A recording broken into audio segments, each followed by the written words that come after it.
नमस्कार मित्रांनो, आजच्या व्हिडिओमध्ये आपण महत्त्वाची गोष्ट म्हणजे IPC कलम 401 तरतूद किंवा कायदा काय सांगतो या संदर्भात थोडक्यात आपण पाहणार आहोत. मित्रांनो, एखाद्या चोरी किंवा जबरी चोरी करत असताना त्यामध्ये ज्या व्यक्ती समावेश झालेल्या असतात त्या व्यक्तींनी जर चोरी केली किंवा जबरी चोरी केली, दरोडेखोरांची टोळी नव्हे, चोरी किंवा जबरी चोरी केली आणि त्या संदर्भामध्ये ज्या व्यक्ती असतात त्या व्यक्तींना 7 वर्षापर्यंत सश्रम कारावासाची शिक्षा तसेच द्रव्यदंडाची शिक्षा कायद्याच्या दृष्टिकोनातून होऊ शकते.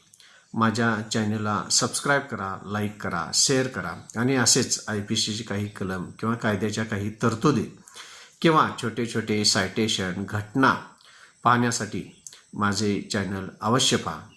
चॅनलला सबस्क्राईब करा, लाईक करा, शेअर करा. धन्यवाद.